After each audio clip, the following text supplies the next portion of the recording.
y cuello. Aquí vamos a ver que los componentes principales, ¿verdad? Gray nos los describe en diferentes colores, como ven en lo que es la cavidad craneal, en un color ahí medio naranja, lo que es los conductos auditivos en color verde, en una imagen de figuras geométricas. Recuerdan que les dije que en el cuerpo humano había que considerar mucho y darle un repaso a las figuras geométricas, porque afortunadamente para la comprensión, las figuras geométricas nos ayudan en el estudio del cuerpo humano. Entonces tenemos las órbitas, fíjense su forma de conitos, como esos que tomamos el agua. Y ya lo que se refiere a las cavidades nasales, pues parecen también unos figuras cuadrangulares o rectangulares, ¿verdad? Así como los conductos auditivos. Y vemos la cavidad oral también, la forma en que se dispone y los colores en que la ubica. Hay algunas otras regiones definidas anatómicamente que vamos a estudiar de manera separada. Unas fosas, la fosa temporal, que aquí no se señala, pero también es la fosa infratemporal, y las fosas pterigopalatinas, que son consideradas áreas de transición entre los compartimentos de la cabeza, estas dos primeras. Otras regiones que están bien definidas, pues son la cara, ¿verdad? Decíamos, y el cuero cabelludo tienen sus límites bien marcados en lo que es el cuerpo humano. De igual manera, así como hay esas áreas previas, aquí vemos la transición de esos compartimentos. Tenemos la fosa infratemporal, como está situada entre el borde posterior de lo que es la rama de la mandíbula que vimos ayer, que se formaba por la apófisis del cigomático y la apófisis del temporal. Están por detrás entonces del borde posterior, y es la lámina lateral de lo que corresponde a la apófisis pterigoides del hueso esfenoides. Entonces, esta fosa va a estar limitada por hueso y por tejidos blandos, como podemos observar, aunque aquí solamente estamos haciendo referencia al tejido óseo. Y por ahí discurre un nervio, así como decía ahorita Cecilia, ¿verdad? El nervio mandibular, es decir, la rama tercera del nervio trigémino, que se denomina nervio mandibular. Ayer cuando hablamos de la mandíbula les decía que está perforado, vean cómo tiene un orificio de entrada y un orificio de salida, y entonces entra como nervio mandibular, se continúa a través de lo que es la rama y el cuerpo de la mandíbula, y va a salir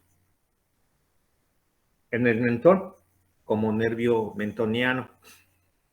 Tenemos otra fosa, que es la fosa pterigopalatina. Su nombre lo dice, ¿verdad? Apófisis pterigoides y hueso palatino. Por ahí discurre entre esos dos huesitos. Es bilateral, igual que la fosa infratemporal, y se ubica por detrás del hueso maxilar. Tiene una comunicación con lo que es la cavidad craneal, la fosa infratemporal, la órbita, la cavidad nasal y la cavidad oral. Con todas esas estructuras comunica. Entonces esta fosa pterigopalatina pues es importante porque pues por ahí discurre la segunda rama del nervio trigémino. Digo la segunda rama porque vean que la tercera, mencionábamos ahorita, tiene una dirección inferior. Después la maxilar que estamos mencionando ahorita tiene una dirección anterior, y la primera rama del mismo trigémino tiene una dirección superior. Lógicamente que ya se imaginan ustedes, ¿verdad? La dirección que lleva, pues es la rama oftálmica, porque entonces si la segunda rama es la maxilar y la tercera es la mandibular. Entonces la primera es la oftálmica. Por ahí cuando revisemos los pares craneales, pues este va a ser el sitio o punto de descripción de lo que corresponde a los pares craneales. El cuero cabelludo, aquí lo ven delimitado en color azul por todo lo que es la calota. Cubre la región posterior, superior y lateral de la cabeza. Y pues aquí solamente encontramos un músculo. Vean que tiene dos pequeñas masas, una posterior occipital y una anterior frontal. Se dice que es un músculo digástrico, ¿verdad? Y lo demás es aponeurosis. Y si está por arriba del cráneo, decíamos todo lo que esté por arriba se le denomina epi, y entonces esta es la aponeurosis epicraniana.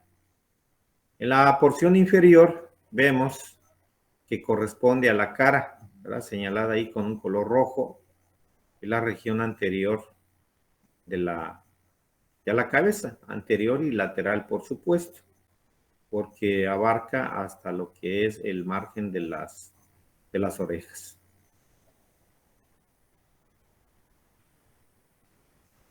El cuello. El cuello se extiende en la región, desde la región superior de la cabeza, vean que es el borde inferior de la mandíbula, ¿sí? E inferiormente hasta el tórax y los hombros.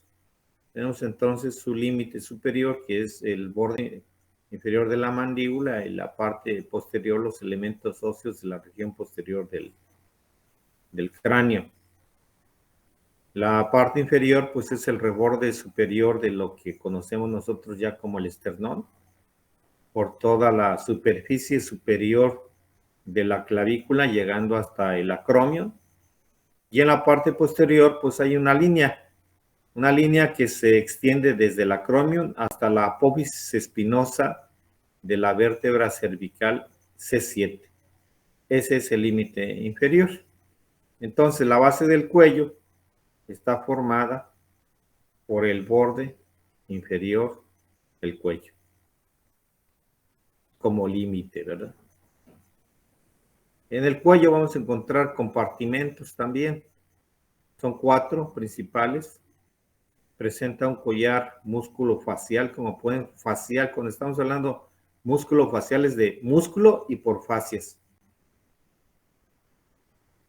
que lo rodea en todo alrededor.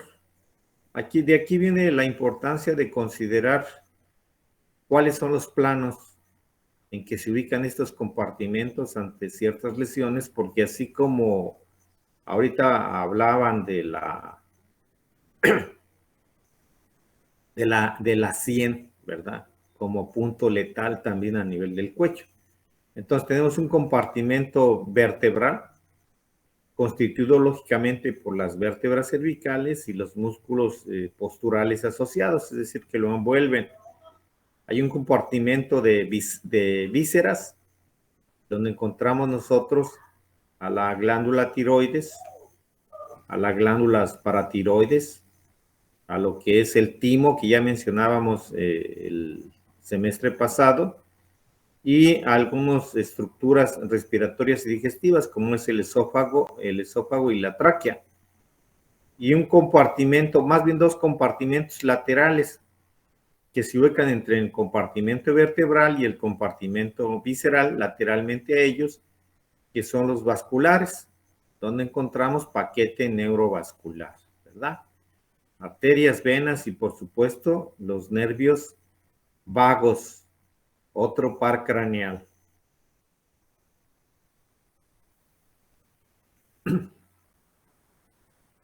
Dentro de las estructuras especializadas que se asocian con el aparato digestivo y respiratorio y que ubicamos la laringe a nivel exclusivamente del cuello, pero en el caso de la faringe, que viene desde la cabeza y se continúa con la laringe a nivel del cuello, vemos nosotros cómo cada una de ellas tiene ciertas particularidades. En el caso de la faringe, pues es semicilíndrica, tiene músculos y fascias, como ya lo mencionamos ahorita, se une por arriba con la base del cráneo y se une por abajo con el esófago, y lateralmente se unen y abren en zona anterior con las cavidades nasales. Entonces ya de aquí podemos nosotros pensar en esa relación que tiene con las cavidades nasales y entonces se denominará nasofaringe, con la cavidad oral y con la laringe. Entonces la faringe tiene 3 porciones y esas porciones pues las constituye en 3 regiones, que es la nasofaringe, la orofaringe y la laringofaringe. En el caso de la laringe, que es la parte superior de la vía aérea inferior, se continúa por abajo con la región superior de la tráquea. Vamos a ver, ¿verdad?, cómo estos pequeños cartílagos que tenemos ahí a nivel de la laringe, también ese es otro punto letal para los que saben de artes marciales o que practican algún deporte, que si se lesiona ahí se puede producir asfixia. Este por arriba se une con otro huesito que se llama el hueso hyoides y con una membrana muy particular, flexible.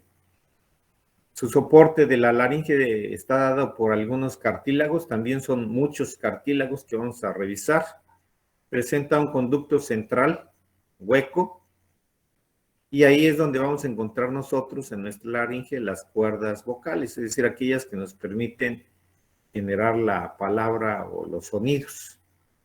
Y a la abertura laringea superior, pues se le conoce como la entrada laringea. Aquí vemos una imagen de figuras geométricas y acá vemos ya una imagen de la forma real en que se constituye la laringe. Aquí vemos la faringe, ¿verdad?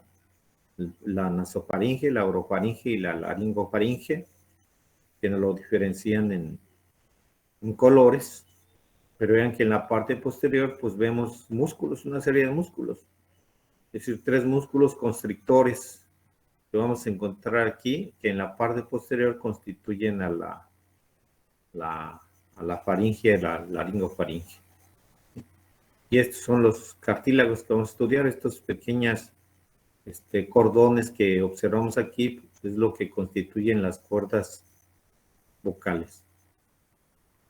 Entonces, las funciones en conjunto de la cabeza y del cuello. Alberga y protege el encéfalo, ¿verdad? Eso lógico, ya lo visualizamos. Alberga y protege también sistemas receptores asociados con los sistemas especiales, como en el caso del olfato, las cavidades nasales. En el caso de las cavidades orbitarias, la visión. En el oído, pues lo que es la audición y el equilibrio. Y la cavidad oral, lo que corresponde al gusto. Además, otras funciones es modificar las características del aire o de los alimentos a través de ese proceso de la masticación y la humidificación y el calentamiento del aire. Ahorita que está haciendo frío, pues si no tenemos, ¿verdad?, esos vellitos, si no los tuviéramos, y también esa gran vascularización que vamos a revisar más adelante, que son los que permiten que el aire se caliente. Ahí va la primera tarea. Quiero que me investiguen a cuántos kilómetros por hora en una inspiración y una expiración forzada sale y entra el aire por nuestras fosas nasales. Se van a sorprender cuando lo investiguen.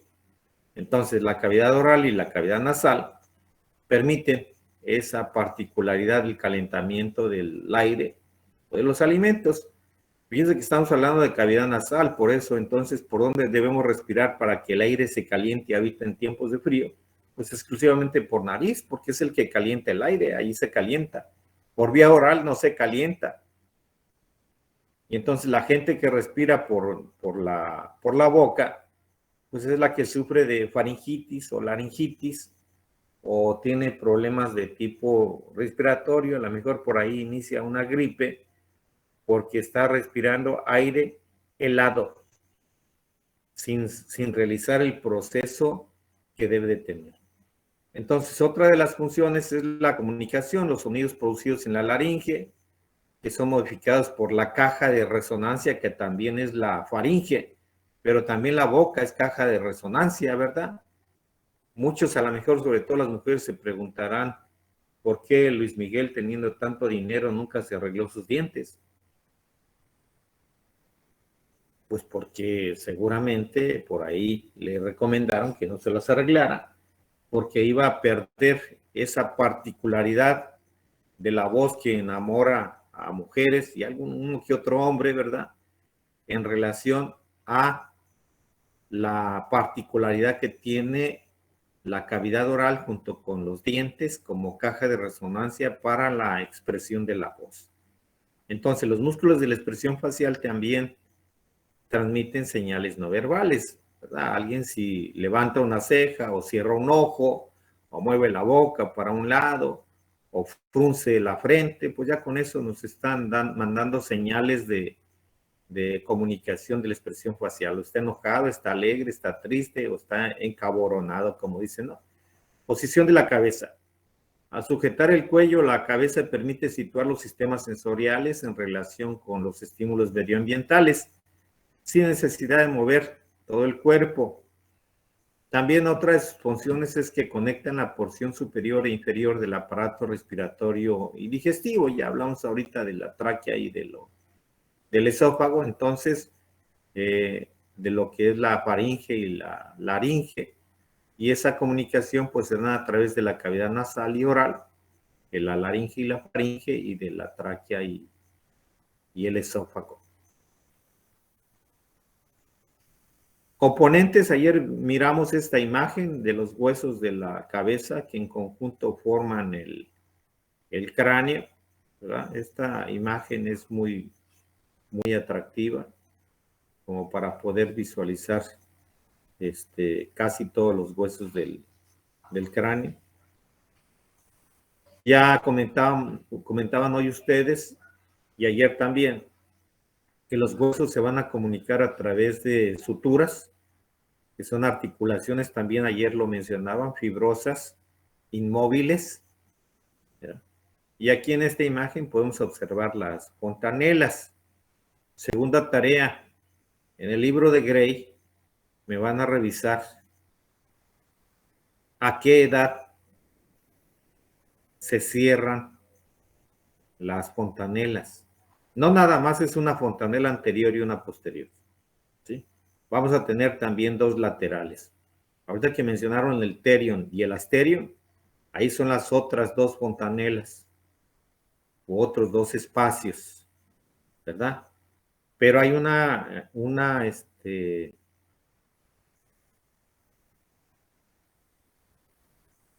operación matemática para que no olviden ustedes la fecha en que se van cerrando cada una de ellas. Entonces ahí me los buscan, por favor, en el libro Prometheus. Es Prometheus. En Prometheus viene, es la segunda tarea. Entonces las fontanelas son uniones membranosas, no osificadas, tienen un gran tamaño y se encuentran entre los huesos planos de la región superior, presentes por supuesto en el feto y en el recién nacido. Permiten o facilitan más bien, ¿verdad? U ocasionan la deformación de la cabeza durante su paso por el canal del parto. Estos huesitos que observamos aquí pues son muy blandos, casi son cartilaginosos. Cuando el bebé nace por vía vaginal, se enciman uno sobre otro, se dice se imbrincan, y eso permite el paso de la cabecita del bebé a través del canal del parto. ¿Sí? Y de esa manera pues se protege el encéfalo. Cuando hay una desproporción entre la cabeza y la pelvis, que se denomina desproporción cefalopélvica, es cuando en ocasiones, pues, lógicamente se producen daños al encéfalo, ¿verdad? Por eso el ginecobstetra realiza mediciones oportunas en cuanto a la proporción del producto en relación con las particularidades anatómicas de la pelvis de la mujer. Porque acuérdense que hay mujeres que tienen la pelvis muy estrecha y hay mujeres que tienen pelvis muy buena para un parto, pero otras no. Y si el marido es muy alto o la familia tienen ascendencia o descendencia de gente muy grande, pues hay que considerar eso para que no se tenga problemas. Estas, por supuesto, se cierran durante el primer año de vida. Ya hay un tic, ¿verdad? Pero el primer año de vida, en función del cierre de las fontanelas, se da en meses. Y esto es algo que el médico pediatra y el médico general deben de tomar en cuenta cuando el bebé va a una consulta posterior al nacimiento. Y entonces ya se comienzan a revisar. Inicia a finales de la segunda década y finaliza en la quinta década de la vida. Las articulaciones de la cabeza, pues normalmente son tres. Tenemos la temporomandibular, es decir, la que está entre la mandíbula y el temporal que veíamos el día de ayer, y a nivel de los huesecillos del oído. Recuerden que los huesecillos del oído tenemos tres huesitos, que es el martillo, el yunque y el estribo. Entonces, entre ellos y en la articulación temporomandibular son los únicos tres sitios donde se dan articulaciones sinoviales.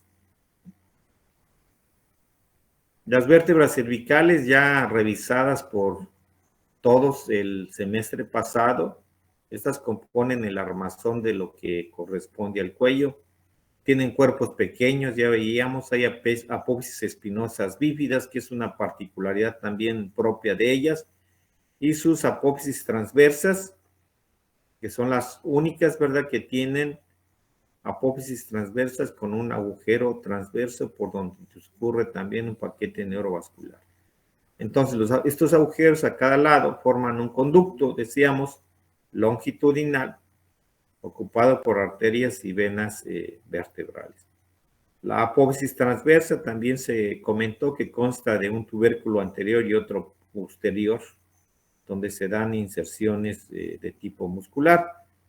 Y solamente en el caso de la cervical primera y la segunda, presentan características especiales para generar esa movilidad o facilitar esa movilidad que tiene la cabeza muy particularmente, ¿verdad? El hueso yoides, que por ahí también se va a mencionar más adelante, es un hueso pequeño, no hay mucho que decir de él, tiene forma de U, como pueden ver aquí, está situada en un plano horizontal por debajo de la laringe y es el único huesito que no se articula con ningún otro hueso. Decíamos que está sostenido por tendones y ligamentos, ¿sí? Entonces tiene un cuerpo y vean que tiene 4 prolongaciones que se llaman astas. Estas están más grandes que estas, ¿verdad? Entonces, pues lógicamente estas son las astas menores y estas son las astas mayores. Su cuerpo, pues es más anterior. Su base es la que tiene la forma de U y presenta la inserción para músculos. El músculo genioideo, vamos a ver que hay unas apófisis geni en la mandíbula y por eso se denomina genioideo, porque va de las apófisis geni a lo que es el hueso yoides. Hay otro que se llama el miloioideo, que va de un surco que se ubica también en la mandíbula hacia el hueso yoides, y otro que va del esternón hacia el hueso yoides, pues se denomina esternoioideo. Sus astas mayores tienen una proyección posterior a partir del cuerpo y en él se van a insertar también músculos. Pues el músculo constrictor medio de la laringe, que vemos acá en la parte posterior, es el músculo hiogloso, los vientres anteriores y posteriores del estiloioideo. ¿Sí? Eso es, lógicamente, ya mencionamos estiloioideo, ¿verdad? Entonces va de la apófisis estiloides también. Y el tiroideo, pues del cartílago tiroides. Las astas menores también tienen la inserción, pero este es el ligamento estiloideo. Aquí vemos las astas menores. Vean, es un ligamento. Parece un pequeño cordón. Entonces a este hueso se le articulan músculos y tejidos y está sujeta a 3 compartimentos. El suelo de la cavidad oral por la parte superior, la laringe por la parte inferior y posteriormente por la faringe. Esas son los límites o las relaciones que tiene. Y aquí en esta imagen pues podemos observar la acción de varios músculos que elevan o deprimen al paladar blando. La apertura bucal se observa aquí con claridad en ambas. Y el paladar blando pues no es más que un colgajo tisular blando que se ubica posterior al paladar duro. Ahí es donde encontramos nosotros a las amígdalas o tónsilas que ahora se denominan y también a los músculos de la cavidad oral en la parte posterior, ¿no? Entonces hay ciertos músculos que se agrupan en base a su función en relación con el cuello. Incluyen la faringe, de la laringe, pretiroideos, del collar cervical externo, posturales, compartimiento muscular del cuello. Y en el caso de la cabeza, pues hay músculos extraoculares, músculos del oído medio, músculos de la expresión facial, algunos denominados o clasificados por separado como masticadores, pero que también los encontramos en la cara. Pero como son los músculos más potentes, vamos a ver más adelante, incluso gracias a estos masticadores, también en el caso de los perritos domésticos que tenemos, es que tienen una mordida tan fuerte, ¿verdad? Y que a veces dicen, se trabó el perro, no suelta el otro. También tenemos músculos del paladar blando y músculos de la lengua, que estos pues todos los vamos a revisar en su oportunidad. Algunos músculos cervicales que se ubican en el cuello, músculos suprayoideos e infrayoideos, porque vean que aquí ya esta clasificación de suprayoideos e infrayoideos está en relación precisamente con ese huesito yoides. Unos están por arriba y otros por debajo del mismo. Pero de los músculos cervicales, pues hay uno que se llama platisma y el esternocleidomastoideo, que ya se mencionó en sesiones pasadas. De los suprayoideos, pues está el digástrico, miloioideo, que ahorita mencionamos, estiloioideo, genilloideo. Y de los infrayoideos, pues hay también 4, esternoioideo, esternotiroideo, tiroioideo y el homoioideo.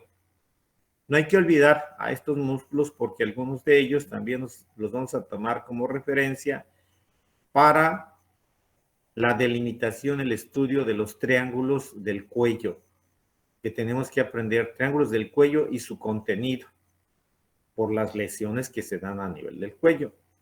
De los músculos vertebrales, prevertebrales o profundos del cuello, pues tenemos el largo de la cabeza, el largo del cuello, recto, anterior y lateral de la cabeza.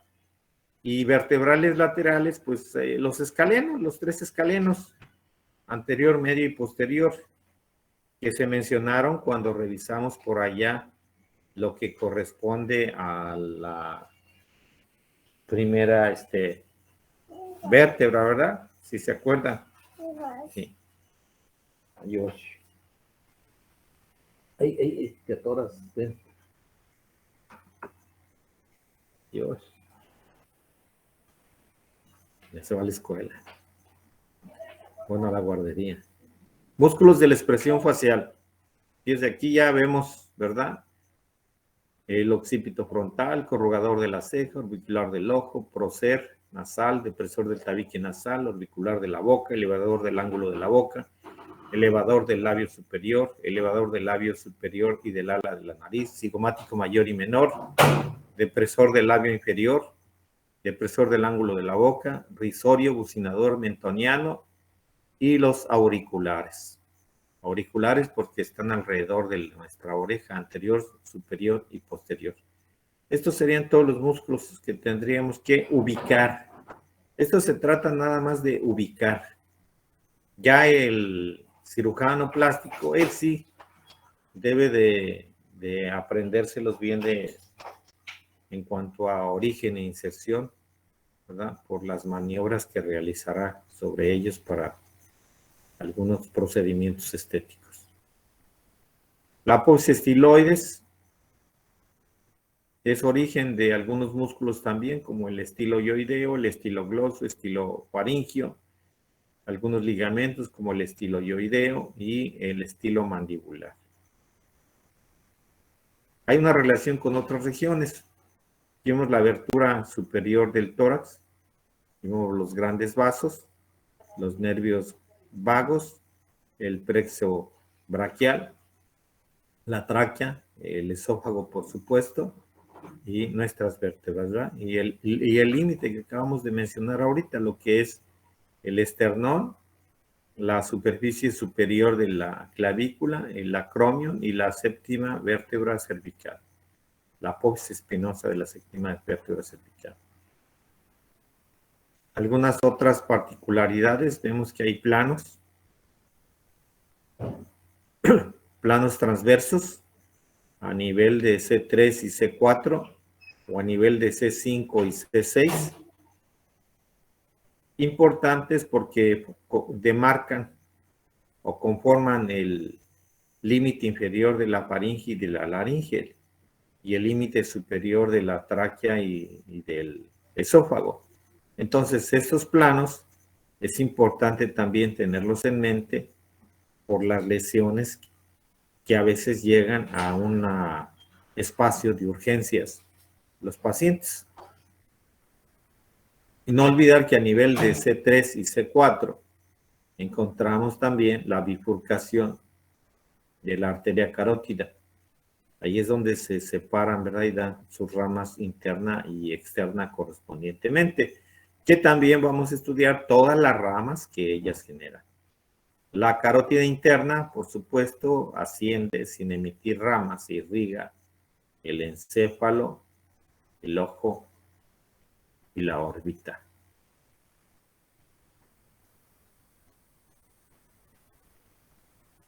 A nivel de cuello no da ramas.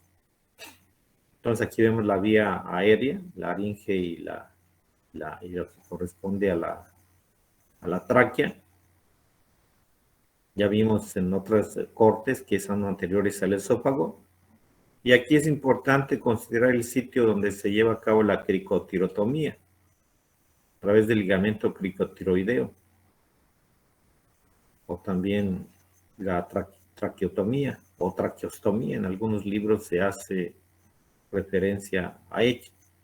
Y vean cómo hay una gran cantidad de arterias y de venas. Por eso es importante saber dónde vamos a puncionar en un caso de urgencia, hasta con una pluma Bic, ¿verdad?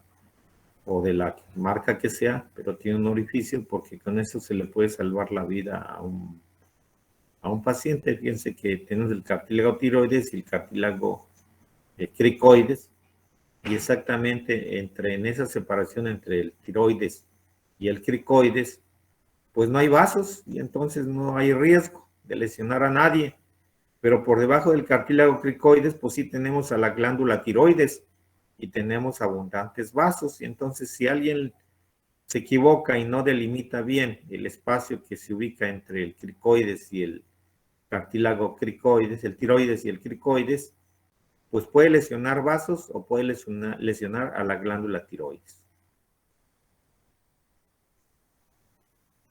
Y aquí, más adelante se van a estudiar estos nervios con detenimiento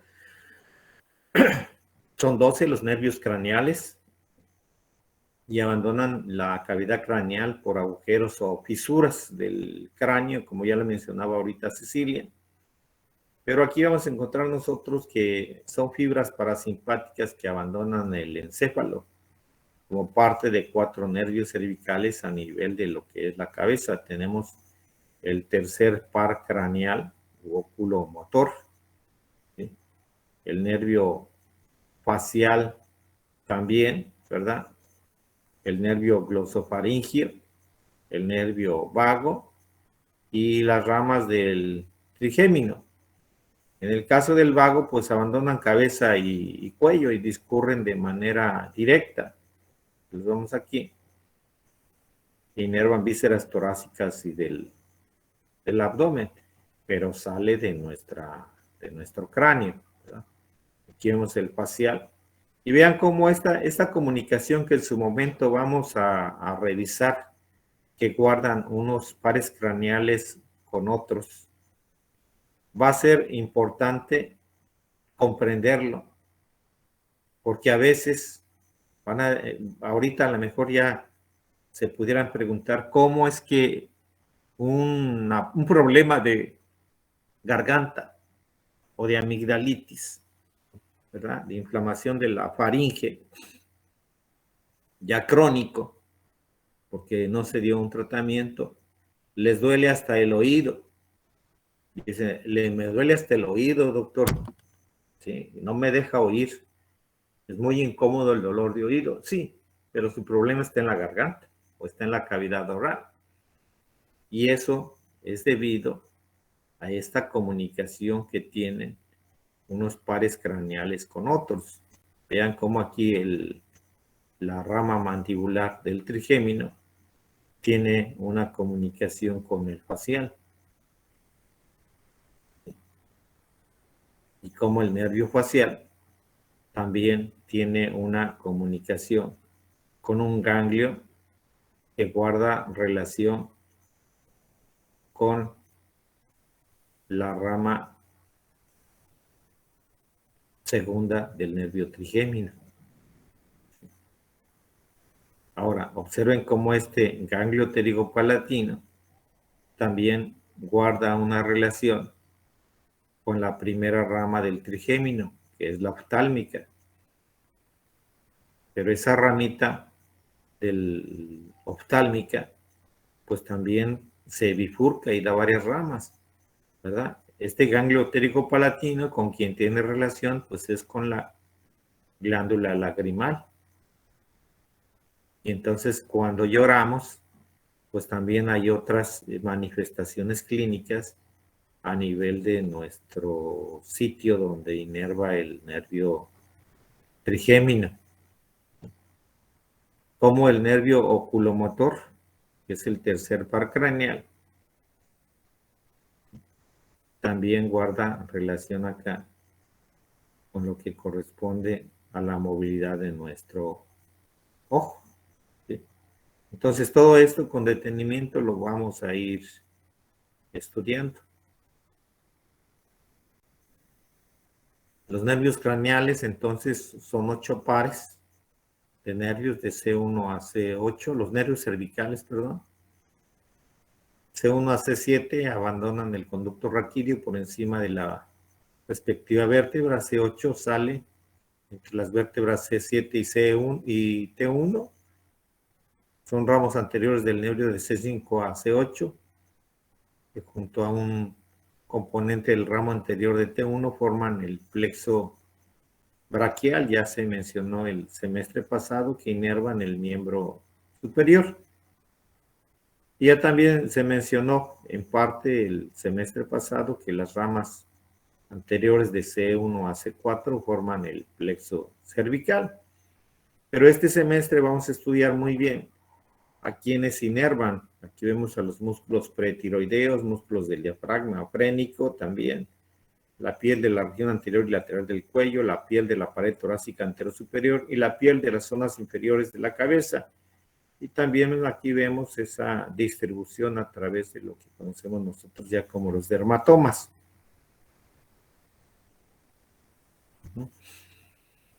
Esto también lo vamos a estudiar ahora con más detenimiento. Vamos a entender esta particularidad de la imagen inferior. Dice, en el recién nacido al segundo año es cuando se genera el descenso de la laringe. Esto es bien importante entenderlo cuando ustedes lleguen a pediatría. Seguramente será una pregunta de rigor, porque hay un dicho, por ahí dicen que nadie puede chiflar y tragar pinole, ¿verdad? Pues si el niño supiera lo que es pinole, el niño sí puede chiflar y tragar pinole por la disposición de la laringe. Vean que es diferente a la disposición de nosotros. Un niño puede succionar del pecho de su mamá o puede tomar biberón y no se ahoga. Tose, pero no se ahoga. Pero nosotros sí, ¿verdad? Y sobre todo las personas de la tercera edad, a veces hasta con un chisguetito de saliva se andan ahogando. Por eso es que andan tosiendo, porque cambian también todas las particularidades de los tendones y ligamentos de lo que corresponde la laringe y la faringe. Entonces, la separación funcional nos permite a nosotros tener o una respiración normal o una deglución adecuada. Una respiración con alimentos o líquidos en la cavidad oral, ¿verdad? A veces ustedes, a lo mejor, cuando tienen mucha hambre y comen, llegan a su casa bien desesperados y comen muy rápido, pues a lo mejor por ahí les da tos porque como que se atragantan, ¿verdad? Porque no hubo una buena coordinación entre lo que es la deglución y el tragar ya el alimento para que se vaya a través del esófago y que esas algunas pequeñas partículas se fueron a través de la tráquea, y la tráquea, como sabe que por ahí no debe de entrar alimento, pues la única respuesta que da es la de la tos y expectora. Los triángulos del cuello, que se van a estudiar, decíamos, con detenimiento, limitados principalmente por el músculo trapecio y el esternocleidomastoideo. Ya con eso dividen los triángulos anteriores y posteriores. Y después el triángulo anterior, pues también vamos a estudiar nosotros quién lo delimita. Si el borde anterior o posterior de qué músculo, el borde de quién, en este caso el borde inferior de lo que es la mandíbula, y en la parte posterior, cómo el triángulo posterior se va a dividir por un pequeño músculo por ahí. Solamente mencionamos aquí esta lesión del nervio accesorio del cuello, pero va a haber otras que van a mencionar los compañeros. El nervio accesorio genera una denervación del trapecio y en este caso el músculo genera una atrofia que da un desplazamiento hacia abajo o la caída del hombro por una lesión en el nervio accesorio.